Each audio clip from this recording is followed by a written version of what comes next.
3617번 차량 번호가 아닙니다. 비밀번호도 아닙니다. 윤석열의 수용 번호입니다.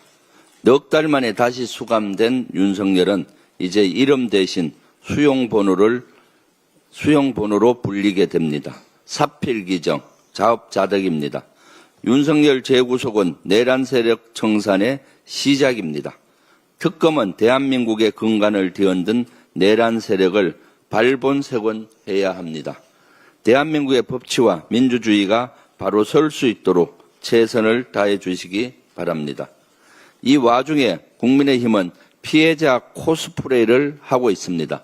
조은희 비상대책위원의 국민의힘도 계엄의 피해자라고 주장한 겁니다.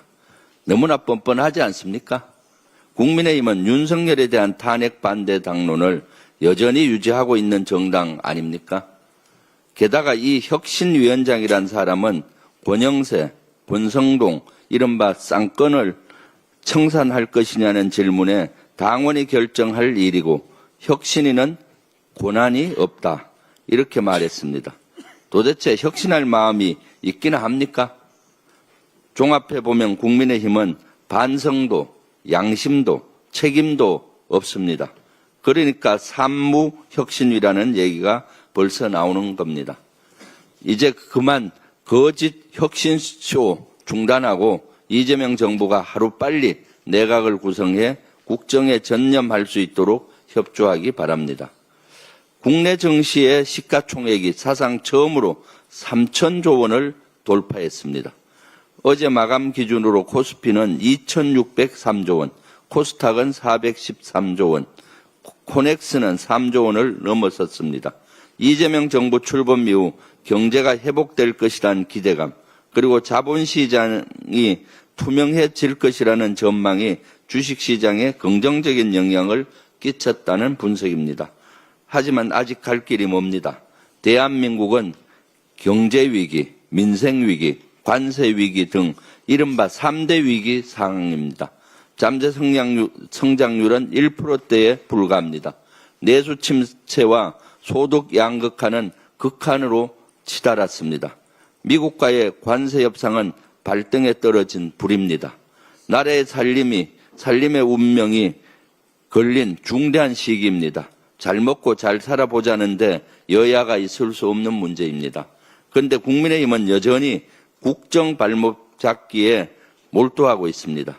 국민을 위해 일하는 정부, 일하는 국회 만들어야 하지 않겠습니까? 이제 그만 국민의힘도 나라 살림에 협조해 주십시오.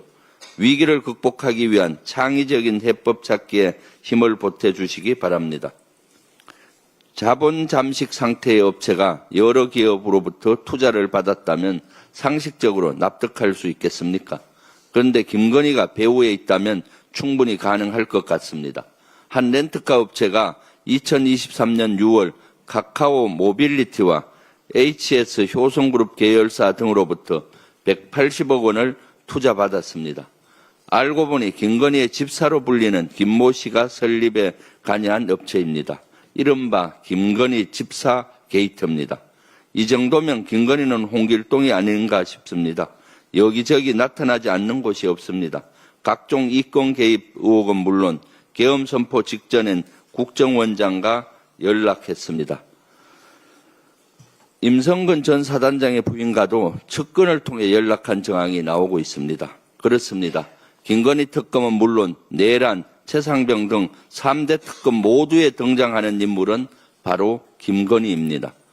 윤석열 정권의 최종 배후에 김건희가 있었던 것은 아닌지 국민이 선출하지 않는 김건희에 의해 우리 국민이 농락당한 것은 아닌지 3대 특검은 엄중하고 단호하게 수사해 주시기 바랍니다. 최상병 특검이 오늘 윤석열의 최측근인 김태효 전 안보실 1차장을 불러 조사합니다. 이른바 VIP 경로설이 불거진 2023년 7월 31일 윤석열에게 어떤 지시를 받았는지, 최상병 수사 결과를 뒤집는데 어떻게 개입한 것인지 그 실체가 드러날 것이라고 믿습니다. 또 외교 담당 안보실 차장은 김태호가 왜 HID 북파 공작 부대를 방문한 것인지, 북한과의 전쟁을 유도하는데 HID를 이용하려고 한 것은 아닌지, 여의치 않으니까 이후 무인기로 북한을 자극해 계엄의 명분을 쌓으려고 했던 건 아닌지, 이 역시 또 다른 특검 수사를 통해 반드시 밝혀져야 합니다. 물론 진실을 찾는 게 말처럼 쉽지는 않습니다. 하지만 진실을 깊은 어둠 속 보석에 비유하는 것처럼 찾아내면 국민께 효능감을 주고 후대에도 큰 가치를 준다고 믿어 의심치 않습니다. 오로지 국가와 국민 그리고 정의를 위해 최선을 다해 주시기 바랍니다. 이상입니다.